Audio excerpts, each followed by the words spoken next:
नमस्कार, मैं हूं आपके साथ मीनाक्षी रजत और आप देख रहे हैं सबका हिसाब होगा। खाड़ी जंग का साइड इफेक्ट दिखना शुरू हो गया है। नेतन्याहू अब ट्रंप को सीधे सीधे आंख दिखाने लगे हैं और ट्रंप के पीस मैन बनने के ख्वाब को मटियामेट भी करते जा रहे हैं। ट्रंप के हर एक फैसले का विरोध किया जा रहा है। उदाहरण के तौर पर लेबनान और इजराइल को ही देख लीजिए। खाड़ी जंग से निकलने के लिए ट्रंप ईरान से डील करना चाहते हैं, लेकिन इजराइल है कि मानने को तैयार नहीं है। लेबनान पर हमले रोकने को कहा, लेकिन वहां भी इजराइल अपने मन की ही करने में लगा हुआ है। अब ट्रंप के गाजा पीस प्लान से नेतन्याहू ने किनारा कर लिया है। ट्रंप के गाजा पीस प्लान पर नेतन्याहू ने क्या कहा है, चलिए आपको वो बता देती हूं।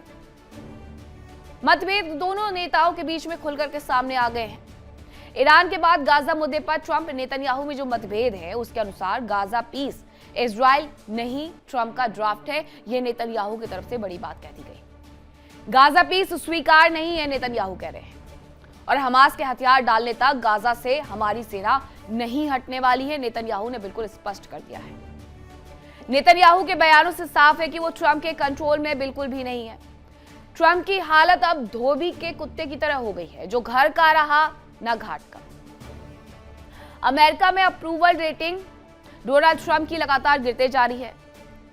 खाड़ी में सुपर पावर की साख मिट्टी में मिल रही है, क्योंकि सालों से प्रतिबंधों की जंजीरों में जकड़ा हुआ ईरान अकेले अमेरिका, इजराइल समेत खाड़ी में मौजूद अमेरिकी सहयोगी देशों को दहला रहा है। और खाड़ी के इस युद्ध में अमेरिका कूदा भी इजराइल के लिए था। वहीं इजराइल ट्रंप को रत्ती भर भी भाव देते हुए नजर नहीं आ रहा है। अब आपको कुछ घटनाक्रम के माध्यम से बताती हूं कि ट्रंप के प्लान को नेतन्याहू कैसे एक के बाद एक फेल करते जा रहे हैं। अमेरिका ईरान डील पर इजराइल का साफ इनकार आ गया। गाजा पीस प्लान पर सीधे तौर पर यह इजराइल का इनकार आया है। लेबनान से सीज फायर पर इनकार आ गया है। गाजा हो, लेबनान हो, दोनों तरफ से ही डोनाल्ड ट्रंप को सिर्फ और सिर्फ ना सुनने को मिल रही है। ट्रंप की हालत यह है कि अब आगे कुआं और पीछे खाई। इजराइल सुपर पावर अमेरिका के पीठ में खंजर घोंप रहा है, फिर भी ट्रंप इजराइल के लिए अमेरिकी सैनिकों की जान जोखिम में डाल रहे हैं। आज इसी मुद्दे पर होगी चर्चा, लेकिन उसके पहले एक छोटी सी रिपोर्ट देखिए।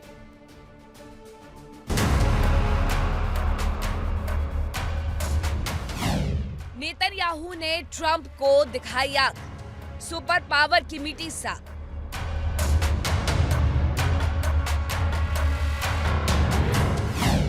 ईरान पर ट्रंप की नहीं मानी बात, नेतन्याहू ने किया विश्वासघात।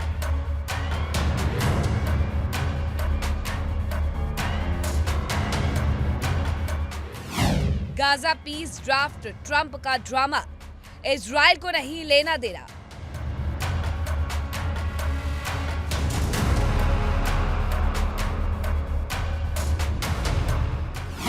गाजा में बरसेंगे बम, इजरायली सेना नहीं पीछे हटाएगी कदम।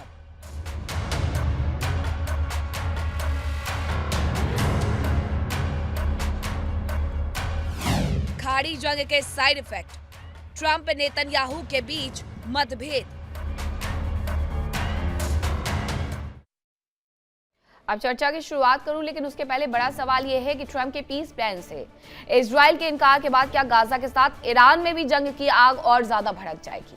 कौन कौन से मेहमान चर्चा के लिए मेरे साथ जुड़ रहे हैं, आपको परिचय करवाती हूँ। मेरे साथ जुड़ रहे हैं ब्रिगेडियर विनोद दत्ता, रक्षा विशेषज्ञ, कर्नल संजीत सिरोही, रक्षा विशेषज्ञ, अरविंद सिंह तेजावत, विदेश मामलों के जानकार हैं, और ईरान मामलों के जानकार मौलाना नाजिम अशरफी जी भी हमारे साथ जुड़ रहे हैं।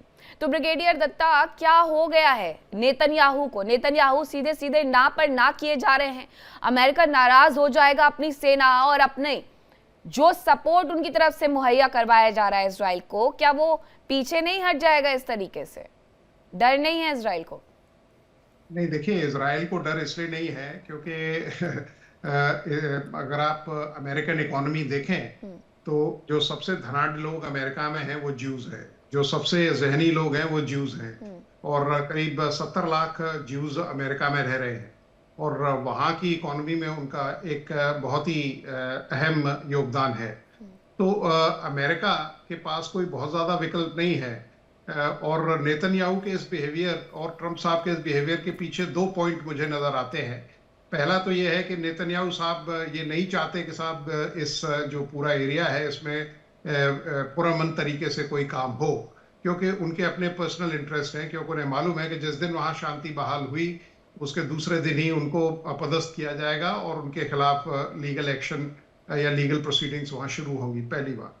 दूसरी बात, अमेरिका अमेरिका अब इस पोजीशन में नहीं है, क्योंकि आप ये देखिए कि अमेरिका के ने भी अपने आप को इतना स्ट्रेच कर लिया है। हालांकि 32 ट्रिलियन इकोनॉमी है, लेकिन फिर भी वो कहते हैं ना कि America has got share in every पाई।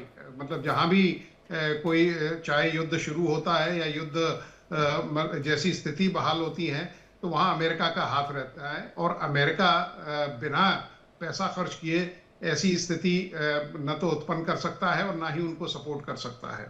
तो आप ये देखिए, नेटो कंट्रीज में भी करीब 22 कंट्रीज को अमेरिका सपोर्ट करता है। तो इन सब चीजों को ध्यान में रखते हुए अमेरिका की भी हालत इतनी खराब हो चुकी है कि अब वो मतलब ये जो मिडिल ईस्ट का जो या ईरान का जो ऑपरेशन है, वो ये सोच रहा है कि साहब किस मतलब कैसे इससे बाहर निकला जाए। और ये एक ऐसी स्टेज बन गई है, कैच 22 सिचुएशन है ट्रंप साहब के लिए। जी। नेतन्याहू साहब देखिए 3 बिलियन का उनको इमदाद आती है सालाना अमेरिका से। लेकिन अमेरिका भी चाहता है कि अगर वेस्ट एशिया में कोई उसके पास मतलब ट्रम्प कार्ड है तो वो इजराइल है, और ठीक है। इजराइल को वो किसी भी तरह से इस्तेमाल कर सकता है। अरे चाहिए तो इजराइल चाहिए, इजराइल के सिवा कुछ वो कर भी नहीं पा रहे हैं। कर्नल सिरोही, जो एक तैयारी की जा रही थी कि गाजा में हम लाइन खींच देंगे, डेवलपमेंट शुरू करेंगे, वो पूरा का पूरा प्लान तो नेतन्याहू ने उठा करके इस बार कचरे के डब्बे में फेंक दिया है। अब गाजा का हश्र क्या हमेशा के लिए यही रह जाएगा? मीनाक्षी जी, जय हिंद। आपका बहुत बहुत धन्यवाद, आपने अपने चैनल पे मुझे आमंत्रित किया। देखिए, हमको ये समझने के लिए तीन चीजें जरूरी हैं जाननी। सबसे पहले आप देखिए, जो डोनाल्ड ट्रंप साहब की पीस डील जहां पे भी होती है, जब हमास के साथ डील हुई तो उसमें इसराइल जो मेन एक्टर था उसको शामिल नहीं किया। हमास था, अमेरिका था और कुछ मीडिएटर कंट्रीज थी, नंबर वन। जब लेबनान के साथ बातचीत हो रही थी तो उसमें लेबनान था, इसराइल था, अमेरिका था, हिजबुल्लाह नहीं था। जब ईरान के साथ डील हो रही थी तो उसमें इजराइल नहीं था। तो ये जो डोनाल्ड ट्रंप साहब की जो पॉलिसी है, जो डील करते हैं, उसमें मेन एक्टर्स को अगर आप इन्वॉल्व नहीं करोगे तो यही हाल होगा जो कि अब गाजा में हो रहा है। अब इसके लिए ये समझना जरूरी है कि झगड़ा क्या है। झगड़ा ये है कि डोनाल्ड ट्रंप साहब का जो पीस प्लान है उसके मुताबिक ये है कि हमास डिसआर्म होगा साइमल्टेनियसली, और जो है आईडीएफ जो फोर्सेज हैं, इसराइल के फोर्सेज हैं, वो गाजा से निकलेंगे, वो दोनों साइमल्टेनियसली होंगे। उसके लिए जो है हमास राजी नहीं है। हमास ये कहता है कि नहीं, पहले इसराइल के फोर्सेज गाजा से निकलेंगे तब हम डिसआर्म होंगे और एरिया डीमिलिटराइज होएगा। इसराइल का कहना है कि नहीं, पहले हमास जो है डिसआर्म होगा, गाजा डीमिलिटराइज होगा, उसके बाद हम वापस सोचेंगे। तो ये दोनों के बीच में ये सबसे बड़ी समस्या है। जो ऑर्डर है इस पीस प्लान को अचीव करने का, उस ऑर्डर में गड़बड़ है। गड़बड़ इसलिए है क्योंकि इजराइल और हमास के ऊपर एक दूसरे के ऊपर भरोसा नहीं है, नंबर टू। दूसरा है टेरिटोरियल क्लेम। अभी हमास चाहता है कि इजराइल वहां से निकल जाए, और इजराइल चाहता है कि हम तब निकलेंगे जब हमास वहां से डिसआर्म हो जाए। तीसरा पॉइंट है कि इजराइल नहीं मानता है कि जो इंटरनेशनल स्टेबलाइजेशन फोर्स है वो गाजा को कंट्रोल कर पाएगा।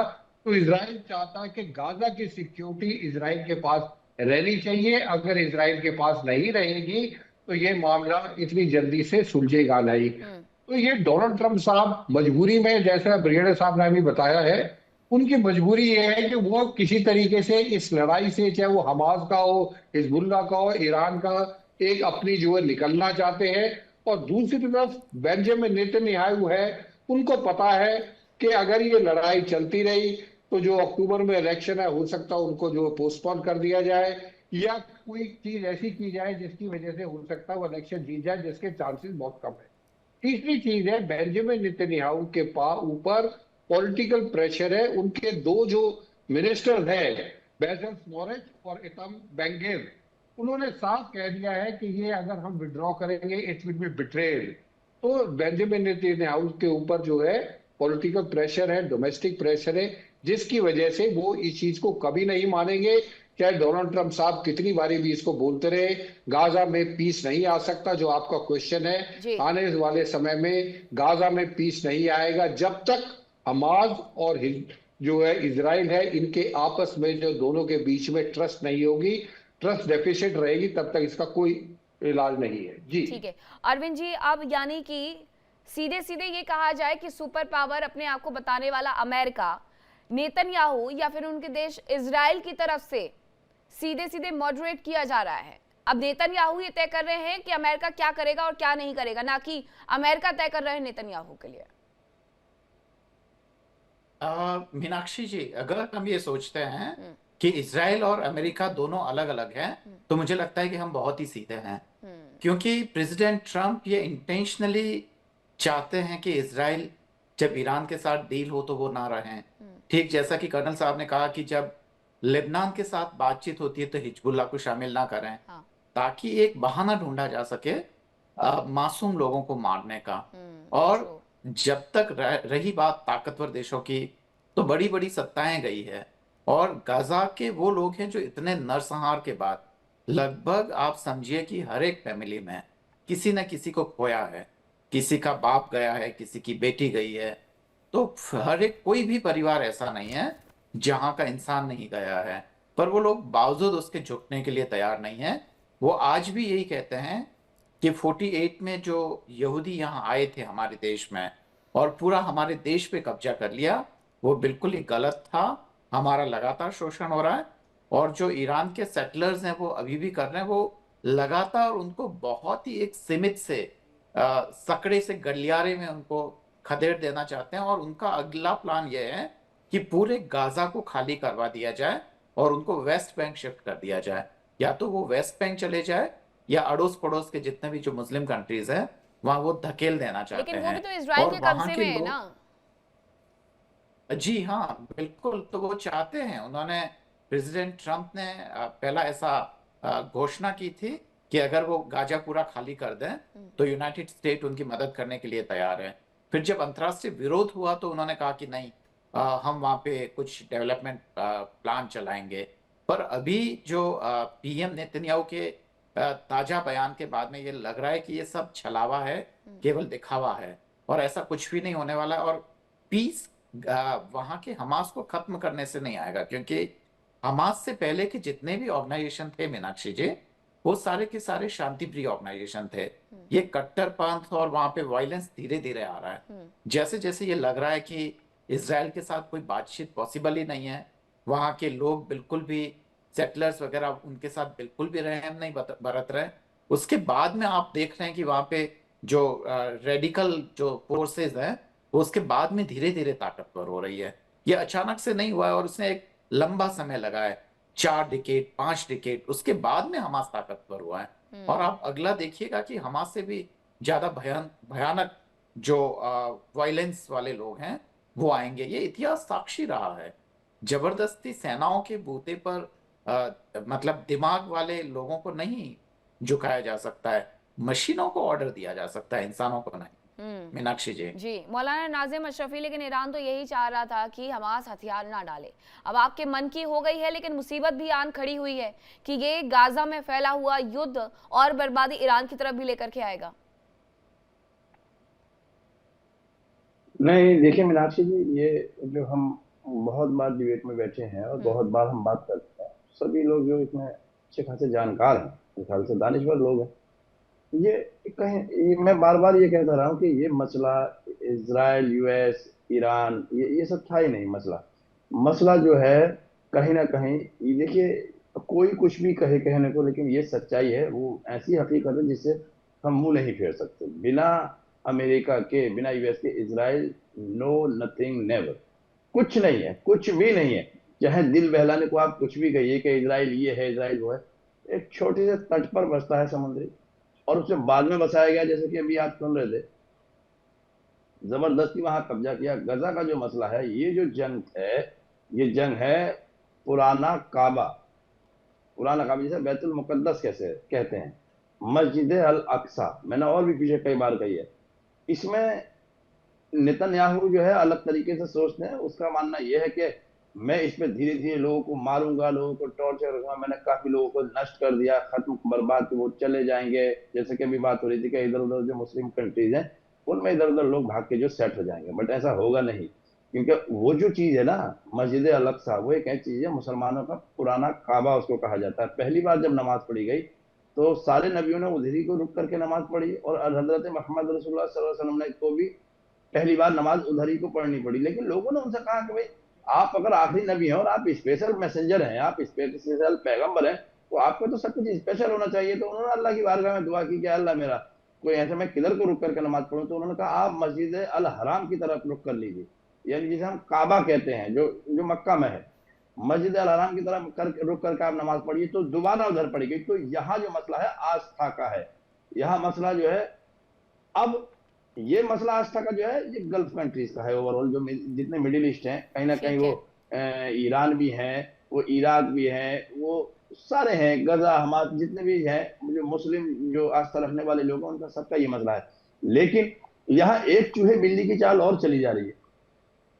देखा होगा आपने सऊदी अरेबिया में जो आर्मी है वो यूएस की आर्मी है, क्योंकि सऊदी अरेबिया में अपनी आर्मी तो है नहीं। ऐसी बहुत कंट्री है जहां यूएस की अपनी आर्मी है, और उन्हें क्या है, जैसे कहते हैं ना कि हम उसके मुल्क में बेरोजगारी है, तो उनका एक कैंडिडेट के, एक आर्मी एक मिलिट्री कैंडिडेट के मालूम है डबल सैलरी रहता है। जितने यूएस में मिलती है उतनी अब सऊदी अरबिया में से डबल सैलरी देते हैं वो। तो उनके लोग वहां अच्छे तरीके से सेटल है, और उसकी इकोनॉमी जो वो तो स्ट्रांग होती जा रही है यूएस की। उधर उनका हर चीज में, व्यापार में बहुत तेज है। जो वेपन्स ले लो आप, अब सारा कुछ क्या बचता है, अब बचता है तेल। तो इधर तेल पर भी नजर है यूएस की। तो डोनाल्ड ट्रम्प यानी जो है सीधे वो सीधे पगला से अमेरिका है, उन्हें अपने लगता है आप को स्ट्रॉन्ग करने की मुहिम में जुटा हुआ है, और वो आज से नहीं जुटा हुआ है, शताब्दियां कह सकते हैं यहाँ कि शताब्दियों से जुटा हुआ है। लेकिन ब्रिगेडियर दत्ता, अभी स्ट्रॉन्ग इजराइल अपने एक्शन से ज्यादा नजर आ रहा है। कहा भी जाता है कि एक्शन आप जिस तरीके से लेते हैं वो बताता है कि आप आखिरकार आगे क्या करना चाहते हैं, आगे क्या चाहता है। अब इजराइल ईरान के ऊपर और ज्यादा बड़े अटैक करना चाहता है, क्योंकि लेबनान में उसे रुकना नहीं है, उसे गाजा में रुकना नहीं है। तो क्या ईरान की तरफ बढ़ना है अब? और देखिए, इजराइल की जो स्ट्रेटजी है, क्योंकि इजराइल को मालूम है कि अगर ईरान की तरफ से कोई वार हुआ, और क्योंकि ईरान की जो पहुंच है वो मेनलैंड अमेरिका तक तो है नहीं, तो जो भी अगर रिटेलिएशन होगा वो या तो अमेरिकन बेसिस पे होगा, जो मतलब वेस्ट एशिया में है, या इजराइल उसका वो निशाना बनेगा। और इजराइल ईरान की जद में आता है, और सब पूरी दुनिया को मालूम है कि साहब जो जौहरी संयंत्र उसने बचा के रखे हुए हैं उसमें वो केपेबल है कि करीब 8 से 10 न्यूक्लियर जो वेपन्स हैं उनको बना सके। तो मतलब इजराइल को ये डर है कि अगर आज ईरान को इसी हालत पे छोड़ दिया गया, या उसके जो न्यूक्लियर संयंत्र हैं उनको बर्बाद नहीं किया गया, या उनको कंटेन नहीं किया गया, तो सबसे बड़ा खामियाजा इजराइल को मानना पड़ेगा। दूसरी चीज देखिए, पॉलिटिक्स में क्या होता है, इंटरनेशनल मतलब किसी भी पॉलिटिक्स में या इंटरनेशनल अफेयर्स में परमानेंट फ्रेंड्स नहीं होते, परमानेंट इंटरेस्ट होते हैं। और इजराइल भी अमेरिका के इंटरेस्ट का ही एक ऑफशूट है, क्योंकि अमेरिका अगर इजराइल की मदद कर रहा है तो वो एक ऐसा एक्सटेंडेड आर्म चाहता है वेस्ट एशिया में, जो पूरे मिडिल ईस्ट पे एक कंट्रोल करके रखे, या एक इस तरह की दहशत लोगों में फैला के रखे कि साहब मैं अमेरिका के कहने पे ये इस तरह के जो ऑनस्लॉट हैं या इस तरह के जो ऑफेंसिव है उनको मैं लॉन्च कर सकता हूं। और उस पूरे एरिया में सबसे बड़ी ताकत जो थी वो थी ईरान थी, क्योंकि आपने खुद ही अभी बताया कि साहब सऊदी के पास अपनी कोई ओन ट्रुप्स है नहीं, और अमेरिका ने मतलब उनकी जो सिक्योरिटी है वो बिल्कुल आउटसोर्स कर रखी है अमेरिका को।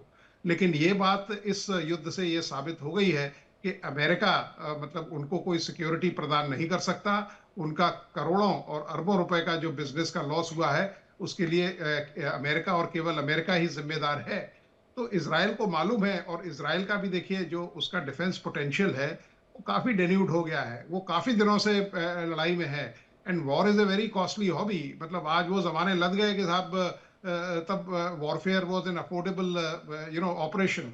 आज आप देखिए एक एक असला जो है वो उसकी कीमत करोड़ों रुपए में है। सब चीजें देखते हुए इजराइल भी एक ऐसे कगार पे पहुंच गया है जहां वहां फाइनेंशियल जो क्राइसिस है उसका सामना करना। अमेरिका जैसी ताकत आज फाइनेंशियल क्राइसिस पे खड़ी है।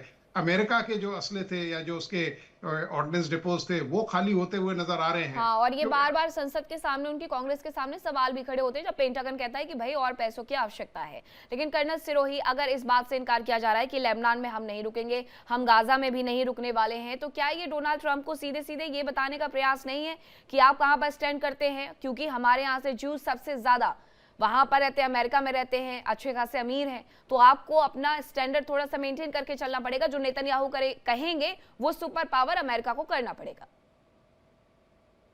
देखिए मीनाक्षी जी, अभी जैसे ब्रिगेडियर साहब ने कहा है कि मेरा ये मानना है कि जो इजराइल है वो ईरान के ऊपर हमला नहीं करेगा। जैसे आपका सवाल आपने पूछा था, इजराइल का मकसद ये है कि जो ईरान के प्रॉक्सीज हैं, चाहे वो हिजबुल्ला है चाहे वो हमास है, दो प्रॉक्सीज है जिनके साथ उनका बॉर्डर लगता है, हाउथीज के साथ उनका बॉर्डर नहीं लगता। इन दो प्रॉक्सीज को इजराइल भी जो है उस हालत में नहीं छोड़ेगा कि जब तक कि वो दोबारा उसके ऊपर हमला करने की ताकत रखते हो। तो हमास के ऊपर और हिजबुल्ला के ऊपर इजराइल दबादब गोलाबारी करता रहेगा, स्ट्राइक करता रहेगा, चाहे अमेरिका उसको रोके चाहे बाकी देश रोके, वो नहीं रुकेगा। Number one. नंबर दूसरा, जो जैसे ब्रिगेडियर साहब ने शुरू में कहा था, जो जूस वगैरह है वहां पे अमेरिका में, उनकी बहुत जो है फाइनेंशियल पोजीशन उनकी स्ट्रांग है, और उनके 70 लाख तकरीबन जो वोटर्स हैं, कहीं पे भी जब इलेक्शन होते हैं तो वो एक बहुत बड़ा चंक है इलेक्टोरल वोटर्स का, जो कि किसी भी डेमोक्रेट या रिपब्लिक का जो है पासा पलट सकते हैं। तीसरी चीज ये है कि इजराइल जो है अमेरिका का एक परमानेंट एलाई है, एक एक्सटेंडेड एलाई है। बाकी मुस्लिम देश हो सकते हैं कल अमेरिका के खिलाफ हो जाए, लेकिन इजराइल खिलाफ नहीं होगा। नंबर वन, अमेरिका को इजराइल की जरूरत है मिडिल ईस्ट में अपना इन्फ्लुएंस बढ़ाने के लिए, इजराइल को अमेरिका की जरूरत है अपना अस्तित्व बचा के रखने के लिए। तो ये लड़ाई इजराइल की जो अस्तित्व की लड़ाई है। और इजराइल ने 1948 में जब इंडिपेंडेंस हुई थी, 1948 में कई मुस्लिम कंट्रीज ने मिलकर ऊपर का अटैक किया, 1967 में उसके ऊपर अटैक किया, 1973 में उसके ऊपर अटैक किया। ये तो मैं कह रहा हूँ फुल स्केल वॉर हुए। उसके अलावा जो बाकी जो टेररिस्ट एक्शन होते रहते, चाहे वो हमास की तरफ से आए, चाहे हिजबुल्ला की तरफ से आए, चाहे हौतीस की तरफ से आए, तो इस तरीके से अगर चलते रहेंगे तो कोई भी देश है अपने नागरिकों की सुरक्षा के लिए वो सब कदम अच्छा सर, उठाएगा। आपने एक बहुत जो इंपॉर्टेंट कदम मुद्दा उसको बोला कि जो ज्यूस हैं वो अमेरिका में अच्छा खासा वोटिंग परसेंटेज रखते हैं। अरविंद जी, कहीं इसीलिए तो अमेरिका हर बात पर झुकने के लिए तैयार नहीं हो जाता है, क्योंकि मिड टर्म इलेक्शन बहुत दूर नहीं अब। बिल्कुल। खाली पॉपुलेशन का मामला नहीं है कि कितने ज्यूस वहां रहते हैं। जो ज्यूस रहते हैं वो काफी ताकतवर है हर सेक्टर में, चाहे वो मीडिया हो, चाहे वो हथियार बनाने वाले लोग हो, चाहे वो ऑयल इंडस्ट्रीज हो। तो इन सब से जुड़े जितने भी जो ज्यूस लॉबी है वो बहुत बड़ा चंदा देती है इन दोनों ही पॉलिटिकल पार्टीज को, चाहे वो रिपब्लिकन्स हो चाहे डेमोक्रेट्स हो। इनमें से दोनों में से किसी ये हालत में नहीं है कि वह इसराइल का विरोध कर रहे हैं। तो एकदम साफ है, अमेरिका में चाहे कोई सी भी सरकार आती है, उनको इसराइल की मदद करनी ही है। दूसरी बात यह कि खासकर मिडल ईस्ट में यूनाइटेड स्टेट को अगर कोई प्लेटफॉर्म प्रोवाइड कराता है तो वह इसराइल है। और आप देखेंगे कि अगर हर तरीके से देखें, अब अगर हम यूएनओ की ही बात करें तो मुझे लगता है कि सैकड़ों बार तो यूनाइटेड स्टेट ने इसराइल को बचाया है। और अभी जो प्रेजेंट रिजिम है, खासकर जो पीएम नेतन्याहू के नेतृत्व में है, वो थोड़ी कट्टरवादी है। उसका तो पूरा एकदम तय है कि वो पूरा एक वृहद इसराइल का निर्माण करेंगे और उसके लिए खून की नदियां बहानी पड़े तो वो बहाएंगे। तो वो इसी नीति पे चल रहे हैं और जूस लोग काफी ताकतवर है। और एक और हमें ध्यान देना होगा कि ये जो चंदा दिया जाता है कभी कभी ओपन प्लेटफॉर्म से भी नहीं दिया जाता है। मान लो जैसे कि अगर यूनाइटेड स्टेट में रिपब्लिकन्स को सबसे ज्यादा चंदा देने वाले लोग हैं तो कोई एक कैसीनो का मालिक है या इसी तरीके के लोग हैं जो कि मुखौटे होते हैं। इसके अलावा इनडायरेक्टली फंडिंग्स होती है जिसके पीछे बहुत सारी हथियार बनाने वाली लॉबीज होती है, और कुछ अगर डायरेक्ट फंडिंग भी होती है किसी जरिए से होती है तो उसको डोनेशन में काउंट ना करके, तो तरीके अलग अलग होते हैं जब कई बाहर निकल कर आते हैं। और उन सब चीजों में हम देखेंगे कि खासकर जूस लॉबी है वो बहुत ही ताकतवर हैं और कोई भी प्रेसिडेंट उनके खिलाफ जाने की हिम्मत नहीं कर सकता है। और यही कारण है कि खासकर अमेरिकन यूनिवर्सिटीज के जो डेमोक्रेसी और जो खासकर ये पढ़ाने वाले जो वहाँ के एकेडमिशियंस हैं वो ये कहते हैं कि ये डेमोक्रेसी की लिमिट है, क्योंकि यहाँ ठीक आपकी है। डेमोक्रेसी एक तरीके से आधी फेल होती नजर आती है और हम डेमोक्रेसी से बेहतर व्यवस्था की अब तलाश देखिए, मिड टर्म करना चाहिए। इलेक्शन हो या फिर तेल के कुएं हो, फंसा हुआ तो बीच में ईरान है मौलाना नाजिम। नहीं मीनाक्षी जी, यहाँ फसल को होने का सवाल ही नहीं। मैं एक बार फिर उधर रुक करूँ जिधर मुझे ले जाना है। जो मेन डिबेट है जिस वजह से हम बैठे हैं वो देखिए, मैं फिर बता दूं आप। यहाँ दो तरह के थिंक है। यहाँ ईरान और इजराइल, यहाँ दोनों एक ही चीज पर ये लोग लड़ रहे हैं। यूएस का एक अलग अपना उसकी अलग स्ट्रेटेजी है, उसका एक अलग माइंडसेट है। यूएस का मसला है रुपए कमाना ओनली ऑन खाली मनी। और ईरान का और ये जो बेंजामिन नेतन्याहू है, इनका मसला जो है कहीं ना कहीं बेंजामिन नेतन्याहू ये चाहते हैं, या उनकी जैसे भी बात हो रही है कि उनके साथ जो उनकी जनता है तो वो ये चाहती है कि हम ये जो मैंने बताया ना, वो यहाँ आस्था का सवाल है। अब मैं आपको एक चीज और थोड़ा अलग तरीके से ध्यान लेके चलूं मीनाक्षी जी। ये जो है, ये हकीकत है कि अमेरिका या यूएस बहुत दिनों से अपने आप को मजबूत करने में, चाहे भली सदियां लग गई हो, उसमें से लगा हुआ है। लेकिन ईरान जब इस बार लड़ा है, या ईरान ने जब रिटेलिएट किया है, जब इजराइल लगातार हमास गजा पर जब लगातार अटैक कर रहा था, कंटिन्यू अटैक इजराइल, तो कहीं ना कहीं ये बात एक जो जितनी भी मुस्लिम कंट्रीज हैं, या जितनी गल्फ या यूनाइटेड स्टेट में जितनी है, मिडिल ईस्ट में जो भी कंट्रीज है, तो आपको शायद पता नहीं, ये बात मीडिया तक नहीं आई। बाकायदा एक खुतबा जारी हुआ था, और खुतबा जारी होने के बाद में ये खुतबा हुआ कि उसमें गुफ्तगू हुई, एक अनाउंस हुआ कि भाई अब इस आदमी की दादागिरी जो है हद हो चुकी है, और ये छोटा सा मुल्क हमारे यहाँ आकर बीच में, चाहे उसका पिल्ला ही बसाया हुआ है यूएस का, लेकिन इसने तो यार कम से कम आस्था वाली बात पे हमला कर दिया, और इसको छोड़ने के लिए तैयार नहीं है। बहुत लोगों को इसने जान ले ली, जो कि बेगुनाह लोग हैं, और बच्चे हैं उसमें, खासतौर से बच्चे हैं, औरतें हैं, महिलाएं, बहुत बुरी तरीके से उनके साथ जो उन पर आपने देखा होगा कि हमले हुए, बहुत बुरी तरीके से वो लोग जख्मी हुए। तो ये एक तरीके से इसका एक मीटिंग हुई थी, और मीटिंग के बाद ये हुआ था कि अब इससे जो बैतुल मुकद्दस है उसको खाली कराना है। तो ये लड़ाई जो है, आप ये मत समझिए कि ये 1-2 दिन या 10-15 दिन में ये रुक जाएगी। ये जंग बहुत लंबी चलने वाली है, लेकिन होगा आखिर, इसका अंत होगा, और इसमें इजराइल को इसे छोड़ना ही होगा। ये तमाम ही इस्लामिक कंट्रीज का मानना है, और ये उनकी बात तय है। आज भले ही कोई यूएस के नहीं, साथ लेकिन अभी जो स्थिति बनी हुई है, उस स्थिति में कुछ भी नहीं कहा जा सकता, क्योंकि अमेरिका को रह करके याद भी आ जाता है कि वो युद्ध में है। तो ब्रिगेडियर दत्ता, ये रुक करके इसी तरीके से युद्ध चलता रहेगा, या सच में समाप्त करना है? क्योंकि ये कल बयान भी आया था कि हम ईरान को आखिरी मौका दे रहे हैं। देखिए, ट्रम्प साहब का तो मैं एक शेर अर्ज करना चाहूंगा कि बदलना तो चाहता हूं मैं निजाम हुकूम, पर मेरे बस की बात नहीं। तो वही है, क्योंकि वो चाहते तो बहुत कुछ थे, लेकिन मतलब सक्सेस उनको कुछ नहीं मिली। तो वो अब तो ये चाहते हैं कि साहब कैसे यहाँ से ऑनरेबल एग्जिट हो, क्योंकि पूरा विश्व आज अमेरिका के खिलाफ है। पूरा विश्व आज अमेरिका ने एक ऐसे एनर्जी क्राइसिस में धकेल दिया है कि जिसका खामियाजा शायद अमेरिका कभी पूरा नहीं कर पाएगा। और अगले कई प्रेसिडेंट ट्रम्प के जो मिसडीड्स हैं उसके लिए माफी मांगते हुए आपको नजर आएंगे। तो अमेरिका चाहते हुए भी अब इस युद्ध में से निकल नहीं सकता। और अमेरिका ने जिस तरह से अपनी बिसात बिछाई है, उसमें मतलब ईरान ने जैसी अपनी बिसात बिछाई है, अमेरिका उसमें से बिल्कुल फंसता हुआ नजर आ रहा है। और अमेरिका अब देखिए बाकी के लोगों से गुहार कर रहा है, बाकी के देशों के जो मिलिट्री स्ट्रेटेजिस्ट हैं उनसे समझ रहा है कि कैसे मुझे एग्जिट मिले। तो ये बताता है किस तरह से उसने अपने जनरल्स को सैक किया है, क्योंकि आपके एडवाइजर जीत का ताज सर पर पहने आखिरकार कैसे एग्जिट ले।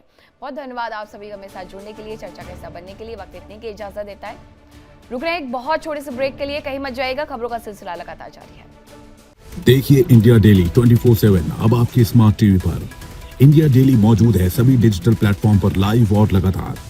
इंडिया डेली 24/7 हर दिन राष्ट्र को समर्पित।